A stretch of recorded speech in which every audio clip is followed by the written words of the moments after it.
Hello, Leo. Welcome to the Plaid Sheep Oracle. Oh, the readings, Leo. They're becoming more subtle, more nuanced, a little more obscure.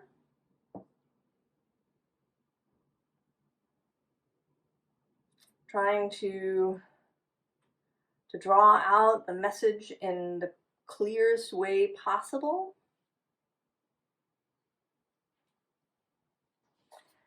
And I don't know if this is about the collective energy, if this has something to do with me. Well, it does have something to do with me. I'm the reader, right?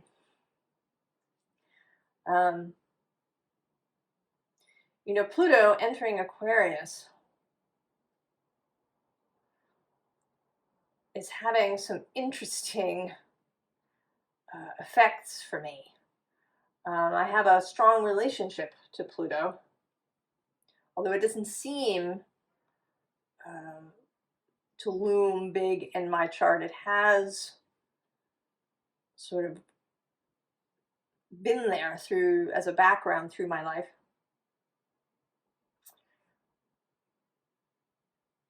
He is sextile to my ascendant, so there's a strong working relationship there. And now that he's entered Aquarius, he is in the house or in the sign that rules my 8th house. And although he hasn't entered the 8th house and won't for a little while, I think that energy reverberates.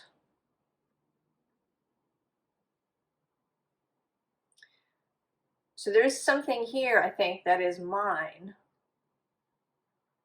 that I'm working through. But I think there's also something collective. Yeah, Aquarius is kind of the sign of the collective.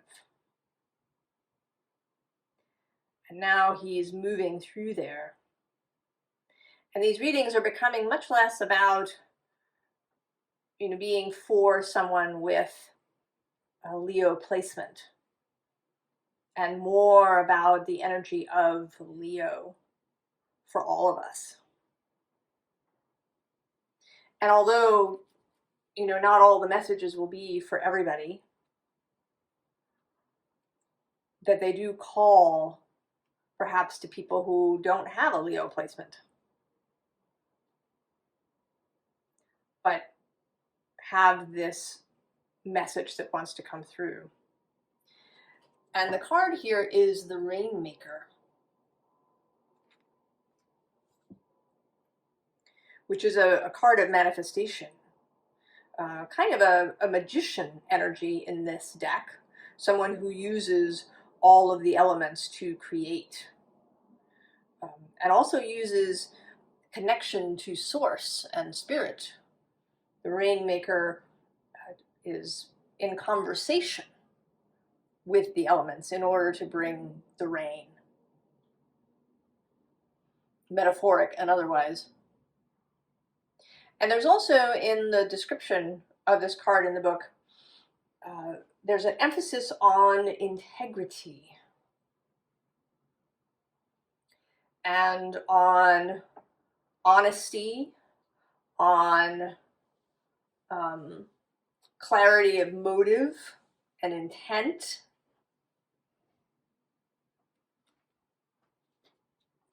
And all of that is wanting to come through here.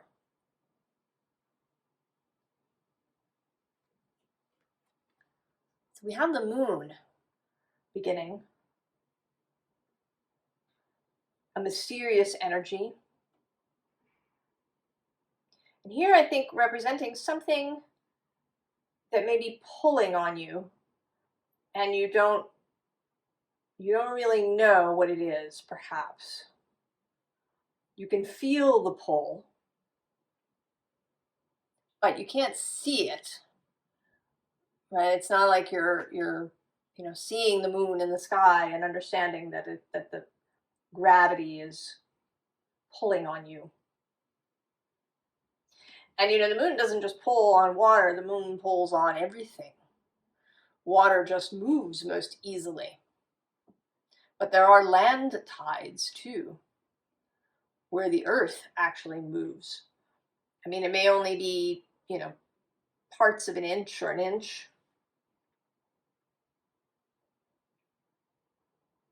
but the moon pulls on the whole planet.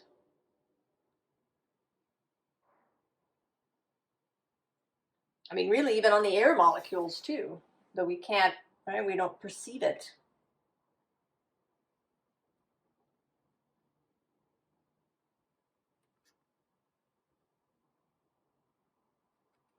So there's something that is pulling on you, Leo. Now below this is the Ten of Swords, and then the Six of Swords. So there is this, right, the sense of completion and moving on.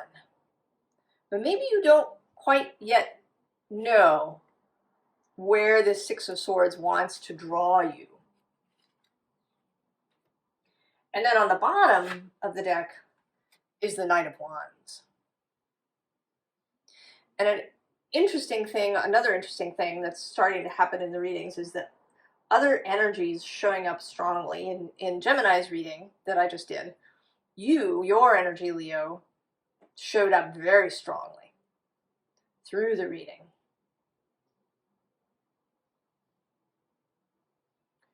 And here it's Sagittarius. And specifically the kind of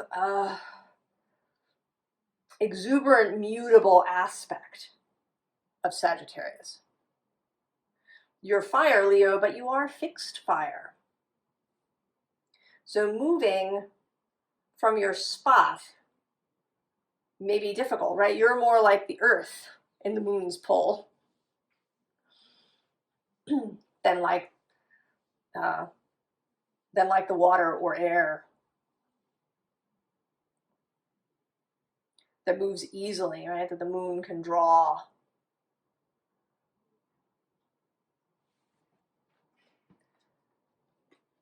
So there's this underlying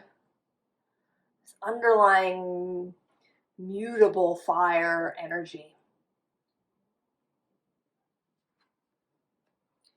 Five of Wands, resistance. This is traditionally Saturn in Leo. So a kind of more fixed planet in a fixed sign.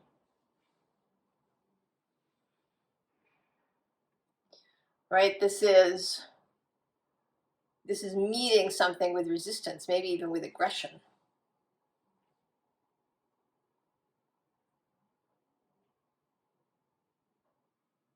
So there's something that wants to be seen too. And I think the invitation here is to ask to see it. Because we have this Ace of Swords. I think there's an invitation to find out about the resistance. Maybe the reason that you're not seeing the moon, even if it's right in front of your face, pulling on you. To ask personally, in whatever way you want to do that. I certainly would suggest starting just right asking yourself and seeing what happens, or your fellowship. You could, of course, go to somebody, right? Get a personal reading. But I do think you want to start with yourself.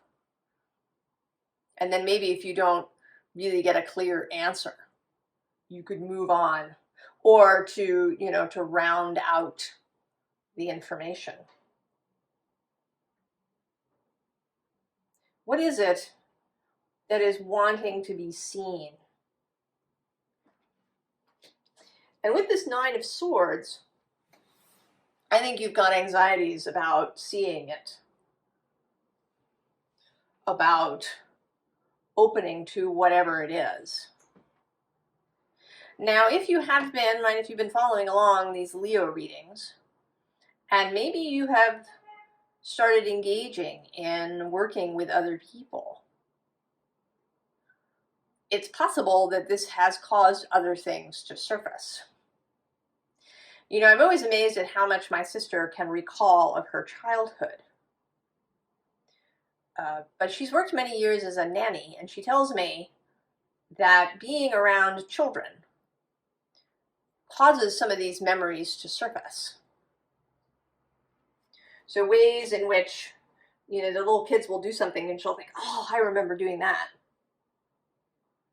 So contact with other people, especially in emotionally fraught or complex ways, can bring stuff up for us.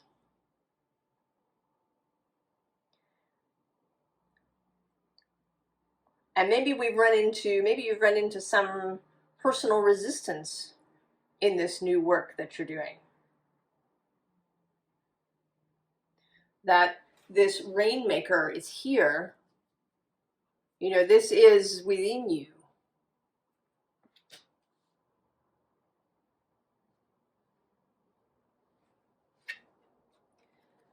King of Cups. And he is very much connected to this Rainmaker. Because he has, right, he's been through all of this and come out the other side.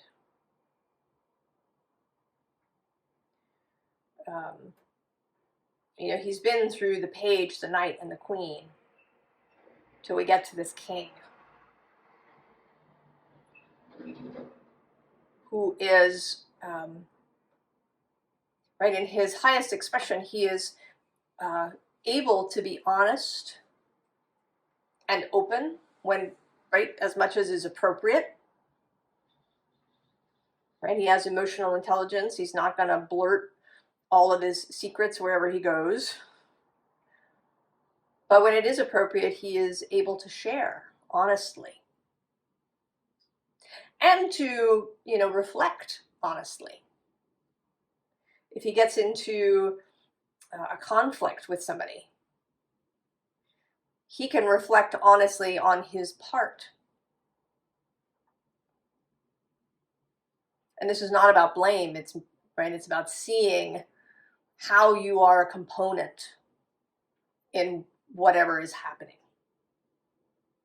And it doesn't have to be, right, again, it's not about fault finding, just, you know, what is the best kind of energetic stance to take in a given situation. And he knows it. He's considerate of himself and others, and compassionate. And he does have integrity. He wouldn't manipulate or, you know, be passive aggressive or any of that kind of stuff. And he can handle emotions of other people.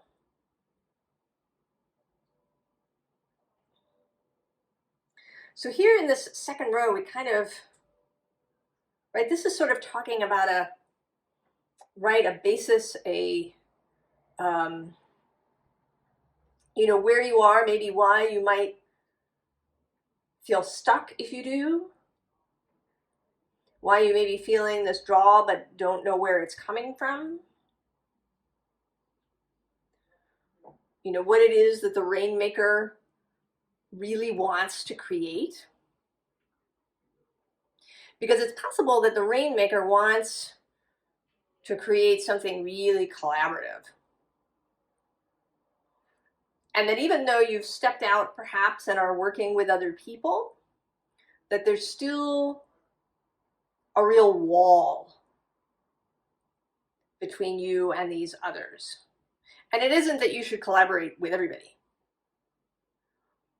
but there is the energy of collaboration that kind of wants to come through this reading. So somewhere there is a joining up that wants to happen. And what came to mind here, we have this Ten of Stones home card. And right below it is the Green Man and then this hearth fire. And Leo, this is the Hobbit. And actually below the hearth fire is this star card. And this is right, it's the Hobbit story. So we have Bilbo, you know, living in his Hobbit hole. And he's perfectly respectable. And, you know, his life is very regular. And he doesn't have, you know, really conflicts or adventures of any kind. And then Gandalf and all the dwarves show up. Right, in his parlor. And before he knows it, he's out there on the road. Minus his pocket handkerchiefs.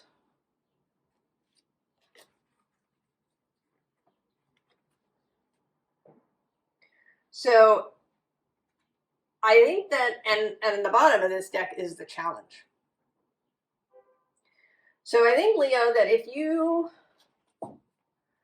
don't make a move, someone is going to show up to help you make it in some way, to entice you, perhaps even against your will. You know, there's that whole sequence that happens for Bilbo where they, you know, tell the story, and he loves all of that, right? He loves stories and he loves maps. Right? He loves all the makings of an adventure. He's just never stepped out on the road. And Gandalf knows that he has it in him to be on this adventure.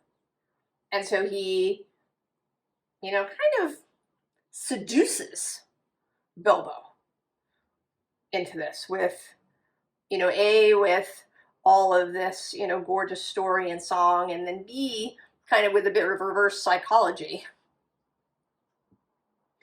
that happens when Bilbo's, you know, sort of pride is pushed.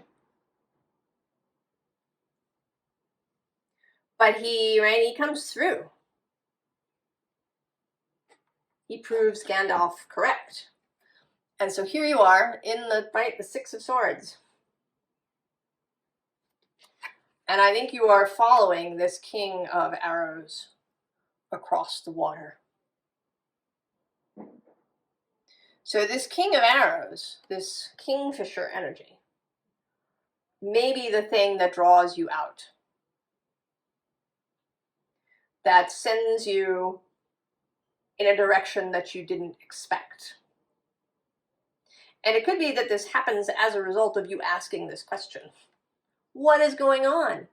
What is happening? What is the answer? What is it that wants to come through? Asking for clarity, asking for understanding. And it's possible that when you ask this question, that you don't get a nice, tidy answer. I often think it would be really great if occasionally Spirit would just send an email or a text with bullet points, you know. It's this, and this. Nice, clear, concise. But it usually doesn't happen that way. And so the answer to this query that you make may in fact be this Kingfisher showing up and drawing you out. And then you land on the other side, you get out of your boat, and you encounter this little wren person. And this leads you to this Three of Vessels and Joy. So the Three of Cups is somewhere at the basis of this.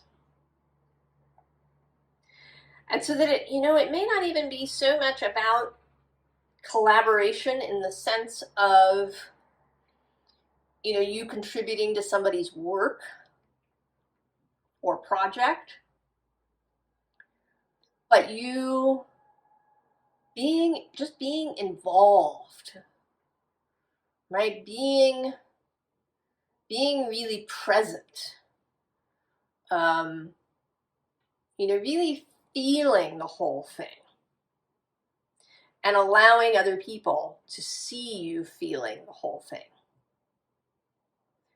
So if you are, you know, helping somebody, supporting somebody, that you get really excited at every success or new step that they take. That you know, you're kind of openly proud.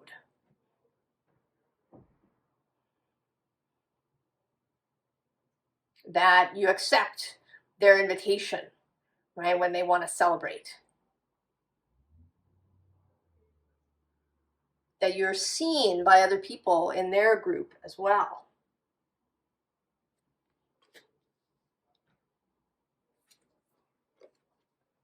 Then we have the Seven of Fire showing up, as it has been. Here with these, the possibility of sort of demon-like, goblin-like beings to deal with. So it could be that this is really difficult.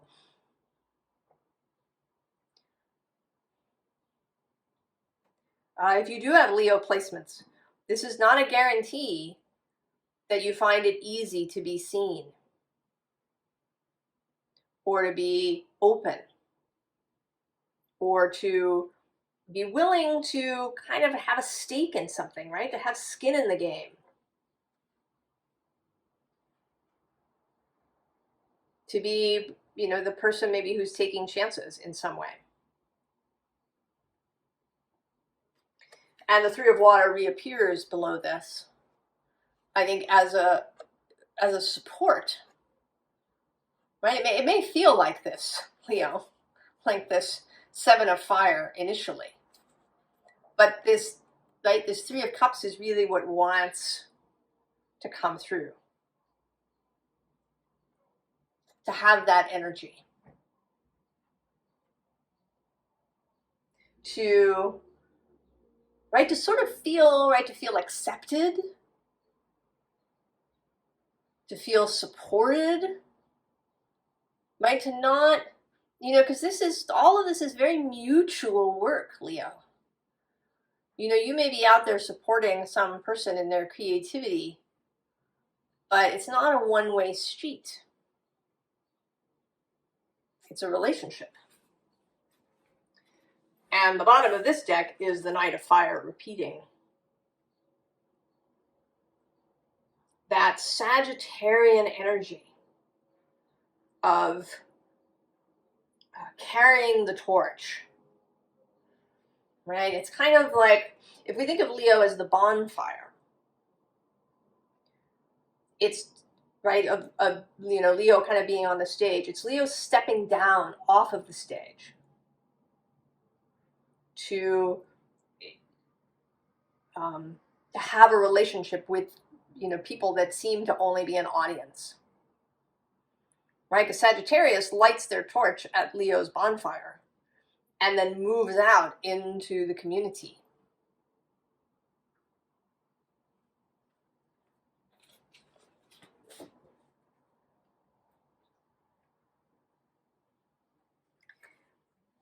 So then we have two queens in succession. Queen of Earth and Queen of Water.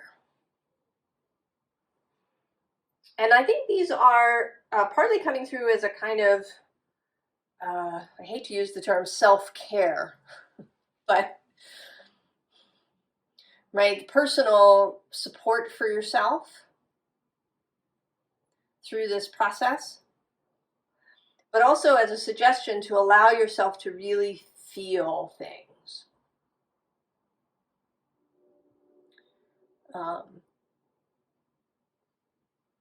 Spoiler alert, we get all four queens in this reading by the end.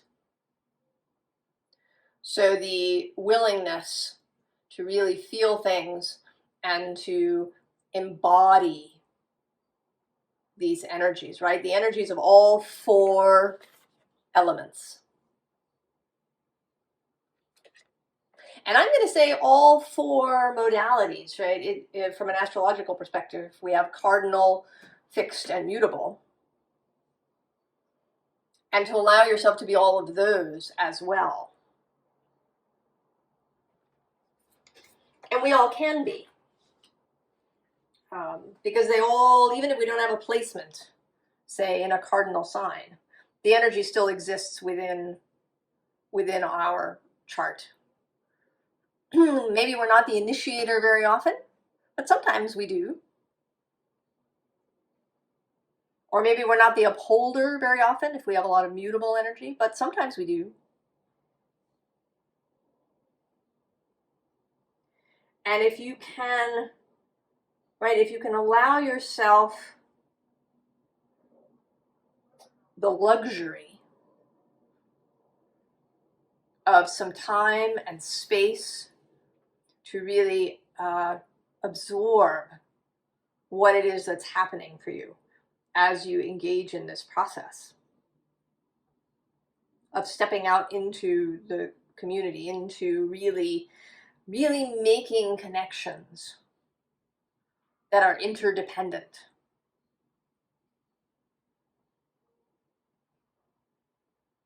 Then, right, this will give you all sorts of energy and power, because then we have the Chariot. And I love this Chariot card with this flaming crow and this, right, there you are with lightning coming from your wand. So this is one aspect of you.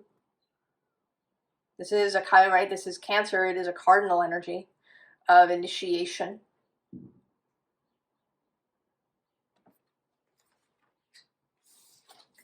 And then we have the Ten of Fire, who is technically a Sagittarius card. And here, I think that she's sort of meant to be a little bit collapsed under the burden of these flaming brands. But I see it as her drawing strength from the earth. In fact, drawing fire from the earth to keep her torches lit. And we talked a little bit about this, I think in the Gemini reading, although it could be Libra. Anyway, about, right, keeping your inner fire lit. And through this process, being able to help others keep their fire lit. So teaching people, perhaps teaching people who are very mutable, who, maybe you're encountering people who flit about and don't complete things. Maybe people who have poor discipline, or people who burn the candle at both ends and then are exhausted. And some of what you can teach is this ability to ground and nurture yourself so that you can keep that fire lit.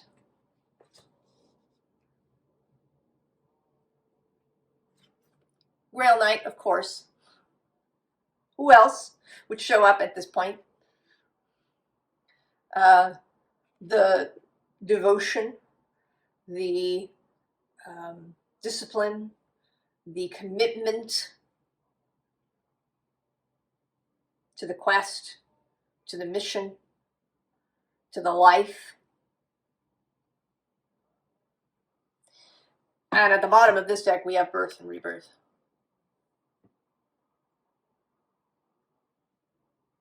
And we have many of these throughout our lives.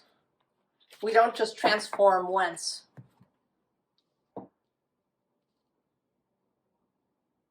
So we sort of begin with a little bit of advice here. I mean, there's the Grail Knight, right? So you know, how you envision this. Is it something that you can be devoted to, as opposed to something that's work or drudgery? You know, both the introspection that may need to happen here, the courage that will be necessary to step off the stage, the self-nurturing that wants to happen, the embodying of what you learn that wants to happen, and then passing that on. High Priestess, naturally, again, connection to your source,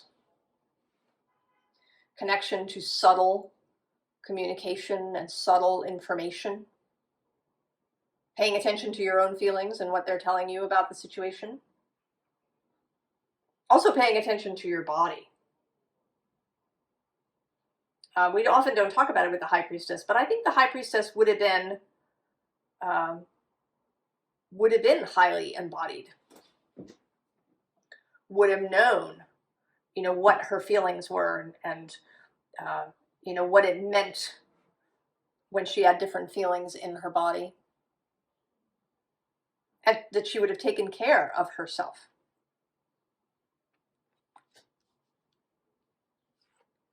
The Swan, transformation, trusting the psychic gifts. And then the Cat. Now this says independence and healthy boundaries, and absolutely, right? Becoming intimate with others does not mean that you drop all your own boundaries or ignore theirs. But there's other things about cats too.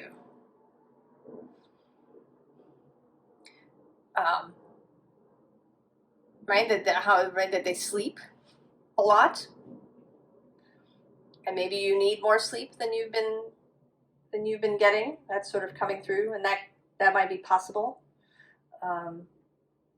We've been having a lot of solar flare activity recently, and that can be exhausting, especially if it's happening at night for you.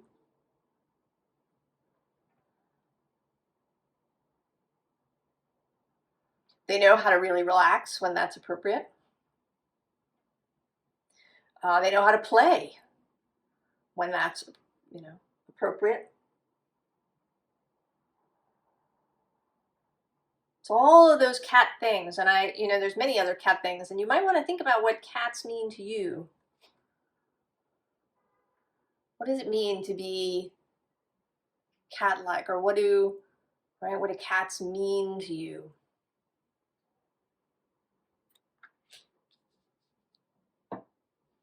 Then the official advice, Queen number 3, Queen of Swords, discernment, clarity, self-knowledge, and right behind her, naturally, is the Moon.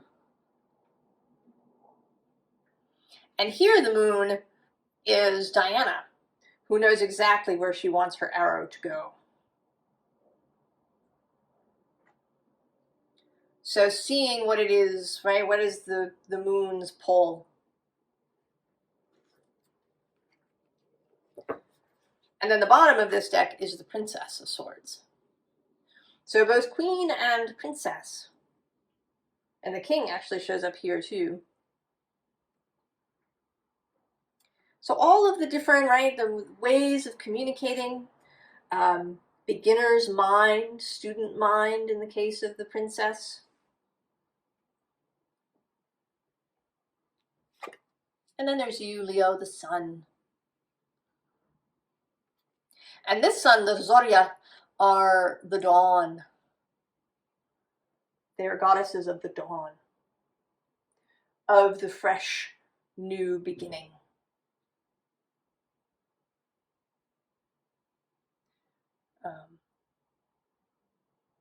Whenever I've done a ritual where I've invoked the 4 directions, I always feel the greatest connection to the east. And that may be my Aries sun and lots of Taurus that I got, that's spring energy. But we can all invoke the dawn and the new beginning, which repeats itself with beginnings. So the Fool energy, the willingness to begin again, getting excited about beginning again, getting excited about setting out on the road.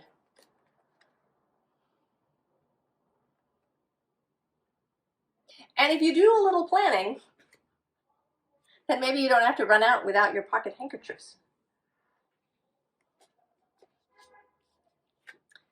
And then the Queen of Wands.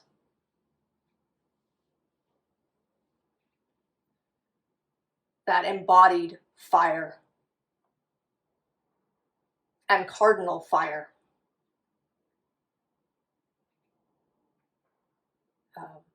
The torch that is carried.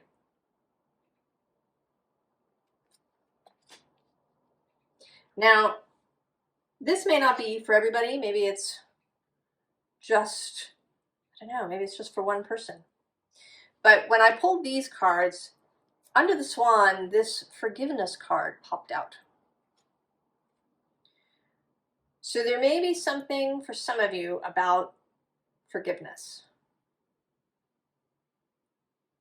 Forgiving somebody, forgiving yourself. If forgiveness is a difficult word, releasing resentment, releasing, carrying whatever it is, putting it down, right? We do have this 10 of Swords showing up. Now you can't really go and get on that boat if you have all 9 swords.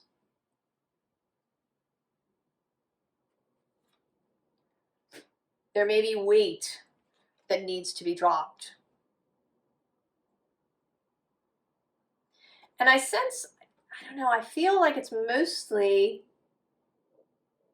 self-forgiveness. But there may be other people, it may be the practice of forgiving your wider self, your soul, your source, for incarnating you in what has perhaps been a really difficult experience.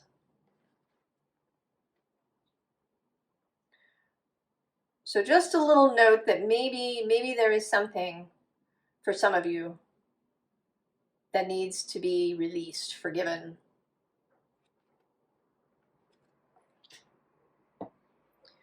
So Leo.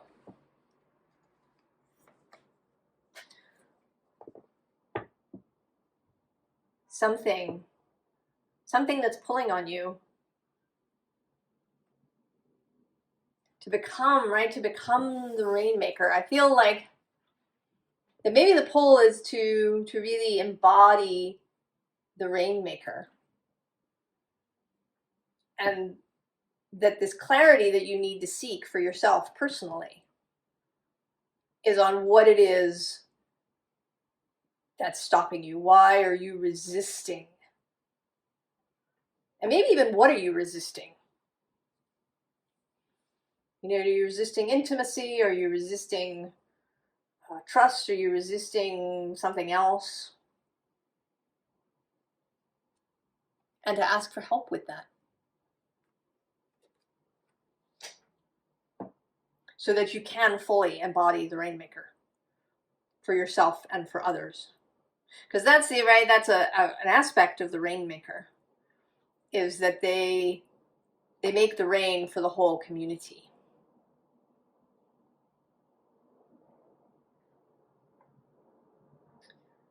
I wish you all the very, very best, Leo. And I hope that this was clear, that it made sense, that it is useful to you. And I will see you next time. So long, Leo.